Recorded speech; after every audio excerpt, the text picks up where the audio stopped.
Here we go. If it's Smart Omega winning this, then obviously they will go through.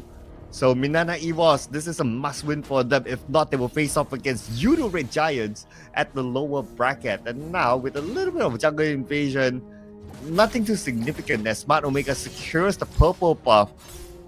Valiant effort from Minana EVOS. They wanted to do that, but I guess that's okay to put a little bit of mental pressure to Smart Omega.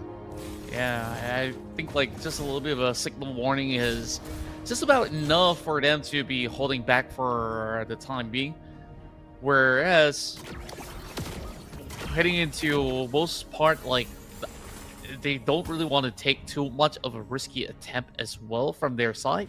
So Mina EVOS, they will just find ways to slowly get as much gold as possible, hit that level 4 power spike, and then look for that turtle to kick things off efficiently. So you can see both sides are just having a very respectful phase heading into the first minute, but Hani is already on the approach. This Matilda is onto something.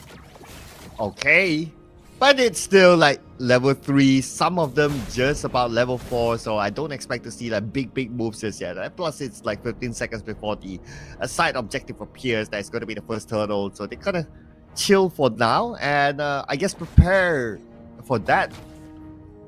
Indeed, and for now, with all these members slowly making that rotation over the top side, the Kai will get a little bit of a head start to actually pull the turtle towards the favor of Minana EVOS for the time being. Alright, and here we go. The turtle dance has started. Lance, who's going to be the one zoning? So this is going to be the question. Okay, Lord JM has arrived. Kazan is there, but Kazan needs to do the retribution, so he can't zone. If he goes in, that means they must win the fight first. But looks like he interchanged together with Lord JM, but Lewis is on the left side, so it's kind of hard for Minana EVOS to zone out Smart Omega. I absolutely agree, and it's just pretty much a stalemate affair. And Smart Omega, they are just slightly ahead right now, even though after that form of contest, and it's just a very difficult stance because both sides understanding the risk and the reward of this series. As for Smart Omega, I guess like they're just waiting until they find that golden opportunity, because right now, even if they do look for that pick, they don't really have significant bursts other than maybe a pick coming in from Novaria. But over bomb side, oh my word, quite the maneuvers coming out of Joe to get himself that solo kill. I mean, a Brody with stacked up damage is definitely able to do that against a Bruno. So definitely a win there for Joe. First blood given to him. But nevertheless, it is still early. Doming, earlier on in the previous round, he didn't have a good early game. So he's looking to fix onto that. And I guess with that first blood onto him, he might be playing a little bit safer. Yeah, and I guess this is also the reason why Cramgot will also have to keep an eye out for some of all these movements around the map. And of course, with this, Bruno slightly behind, they will have to be held back for a little bit more. Circular Eagle lands onto Sir Matt, secures it for Lance, as this Lilia will be able to burst in the nick of time.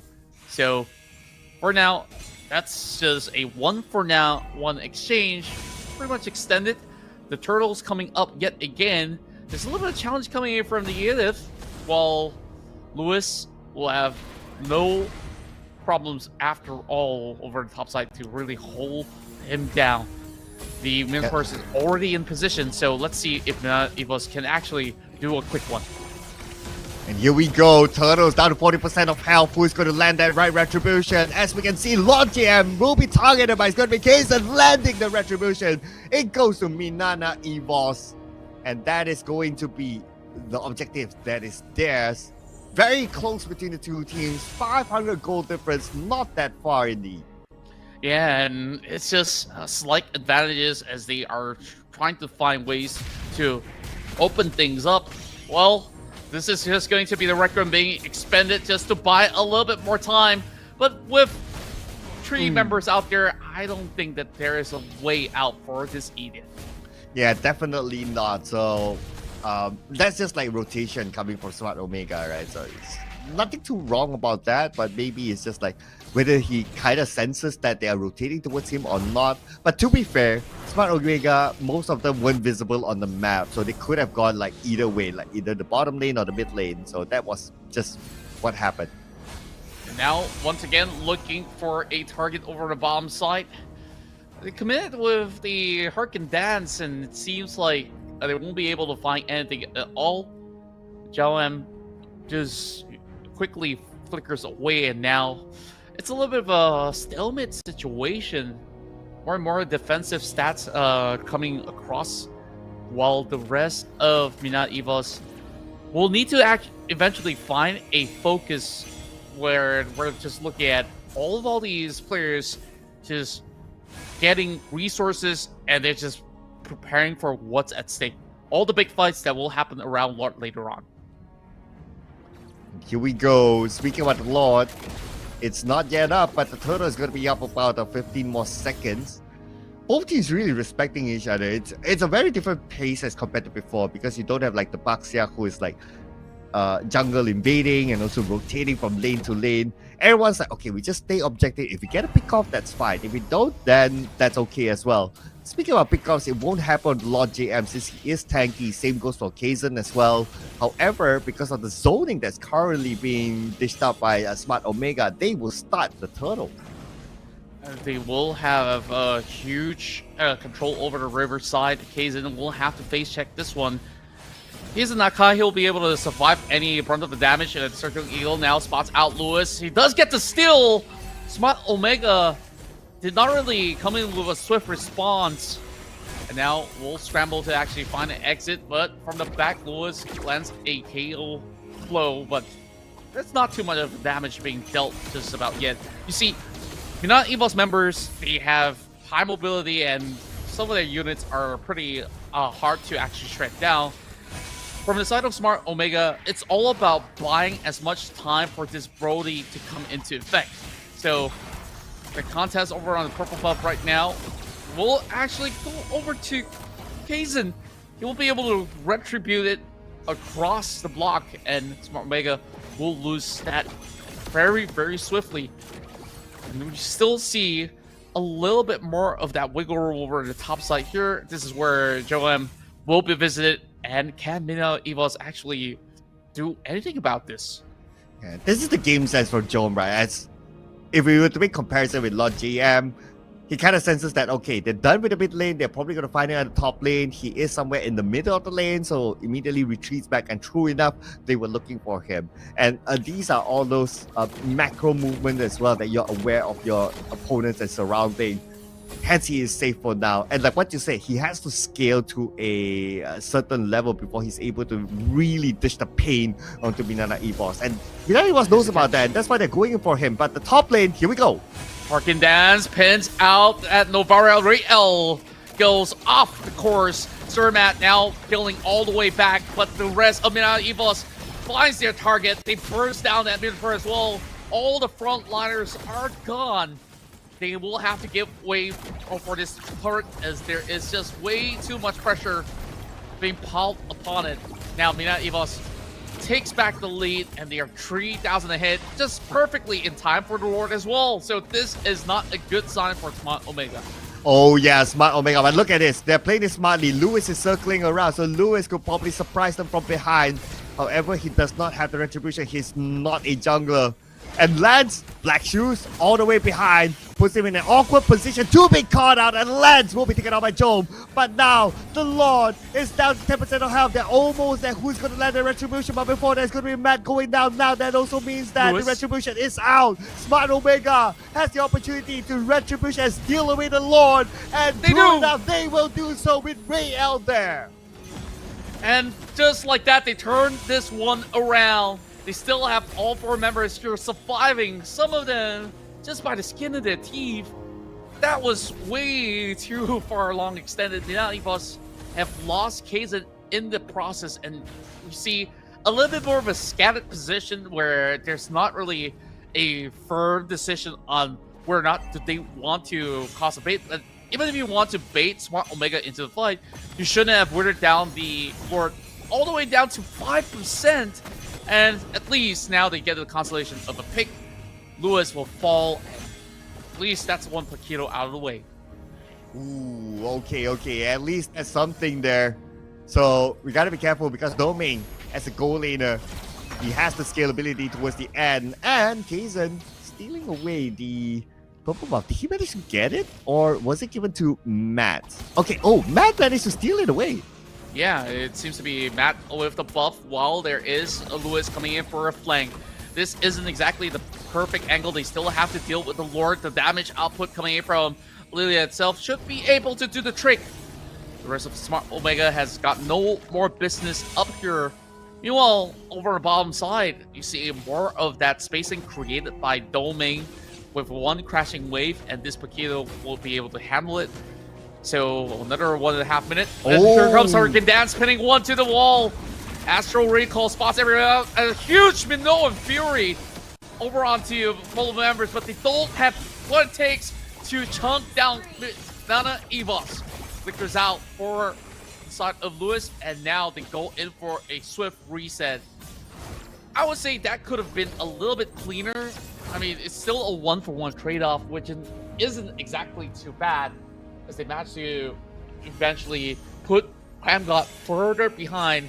Currently stuck at level 10, while of course everybody else from inside of MINANA EVOS will be able to at least be able to offer just about enough damage by now. But once again, once it hits that very late game phase, you only have the Bruno as well as pretty much the Lilia to do majority of these numbers. But for the side of Smart Omega, by then, that Brody's absolutely gonna hit so much harder, even despite Paquito being a pretty much on the tankier side. It still offers a lot of raw damage on all his abilities, so it's still not going to be an easy game for MINANA EVOS, despite them having the control of the map for the time being. Well, yeah, to be fair on that heavy spin, it was probably opportunity taken. So if he were to let that go, then he probably wouldn't get a pin up at all. So it was just like, okay, whether you want to go for it or not, I guess it's like, there's no right or wrong to it, right? But if his teammates were close by with it, then definitely they'll get that kill. But now, let's see if they can pull off another heavy spin like this, as Kazan is ready with his heavy spin. But Smart Omega obviously smart enough not to group up in that manner, so no real opportunity just yet. Here we go, a collapse right over in the back. Connie tried to look for an angle for the circling eagle. They found their target over onto KramGod. Still has a little bit more of a killing capability, and now they do get that huge Minoan Fury of a knockup. Does not really wither down the rest of MINANA EVOS. They will extend this form of a trait. It will last a little bit longer, 50% over on Lord. But the longer MINANA EVOS stays, they eventually will collapse. Look at the flank. Rael is in position, and Lewis regroups, and there is going to be Domain that is being spotted out. But they are now giving chase towards the side of the Novaria. It's a long reset coming into the Lord, and it's still not anyone taken down just yet. But they're now looking for a catch over onto the Paquito, which isn't exactly going to be cut it as well. So this dance, somebody's got to eventually take a seat eventually. So Sir Matt, always on the ball. He's looking for his opportunity to go in for a retribution. Can he get another still in the back? Oh, now the target will be Lancy. That will be the Black Shoes now being utilized, and the rest of Smart Omega respecting the area of play. Here we go. The Lord resets itself. Thanks to Lewis as well, coming from the back line, putting pressure onto MINANA EVOS, forcing them to back out on the Lord, and now the Lord is back in full health. Smart Omega will restart the fight, but looks like they're going for an engagement. Requiem hitting right on top of the right target. Emilia takes down Lord Jam. No front line of the engagement, but they are not having enough health first. But the steal goes true! My word! As much as they lose all of their members except for Rio, as well as Sir Bad, I believe it might just actually have been another one in the back for Smart Omega. And now would be pretty much difficult for them to actually defend with even more to go. Actually, it was MINANA EVOS with the Lord, so they could just pile on with the pressure. What a long exchange that it has been, my friend. It took like, what, 4 to 5 fights before they could actually conclude with the result. Yeah, and it had to be started by Smart Omega, in which they started on Lord JM, one of the tankier heroes. So I don't know about that. Yes, they got Lord JM at the end of the day. However, a lot of skills expanded on him and the counter happened. But speaking of counter now on the top lane, you can see that Matt managed to get away to safety. Almost bursted down. But at this moment, MINANA EVOS, they're in the driver's seat. Yeah, and I also want to point out some of their spells, right? They took triple Revitalize, which they could just easily regen in the middle of the fight, which is why these fights are taking so much longer than intended. Circling Eagle onto Cram God. That's only to secure a little bit more of room to take down that inhibitor turret while the Lord works his way up, bound bot. This is where they are going to be seeing whether or not this is diveable for the rest of MINANA EVOS. Well, looks like they're going to prioritize clearing up the lanes first, so no big moves yet from either side. But MINANA EVOS monitoring the situation. It's just that the turret is still active, and it's not like it's going to be worth it, because can you imagine that Lord JN jumps in, and then the Requiem comes in to retaliate? So they'll be caught underneath of the turret. So that's why we don't see MINANA EVOS going in just yet, knowing that the Kidovera is there. And there's also the Potato as well to also lock one target down. They will just continue to clear off the mid wave if they could, but the dives are setting right in. Here comes the Hurricane Dance, pushing right through. The Requiem comes up online, and this is that perfect opportunity, but there is the Immortality on top of the Akai. They will keep themselves alive for much, much longer. And how swiftly they cleared off the wave. Only with a few minutes left, they will still land a couple of blows. Immortality still up for side of Lord JM. They still want more. And here comes Honey looking for that Circling Eagle angle. And it will still be Crab God eliminated. The minute turns down. What can they do? They need to take out all the minions. And MINANA EVOS ties the series. And we are going all the way here to Game 3.